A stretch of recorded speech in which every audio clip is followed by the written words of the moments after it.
আমরা আমাদের চারপাশে যত মানুষ দেখি তাদের মধ্যে কয়জন মানুষ সফল?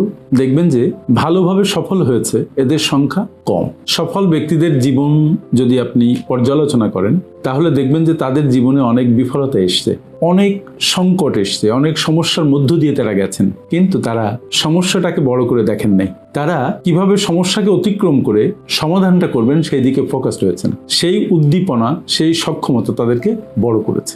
আরেক শ্রেণীর মানুষ আছে দেখবেন তারা বিফল হয়েছে, কিন্তু বিফলতার জন্য নিজেদেরকে মূল্যায়ন করেনি, অন্যদেরকে দোষী করেছে। কেমন সেটা? যে আমি কাজটা করতে পারি নাই কারণ অমুক আমাকে কাজটা করতে দেয় নাই, আমি কাজটা করতে পারি নাই কারণ কাজের পরিবেশ ছিল না। কথা হচ্ছে এমন যে যদি কাজের পরিবেশ থাকতো, ওই ভদ্রলোক যদি ওনার কোনো বাধা সৃষ্টি না করতো, কম্পিউটার যদি ভালো থাকতো, তাহলে উনি কাজ করে ফাটিয়ে ফেলতেন। কিন্তু আদতে কি তাই?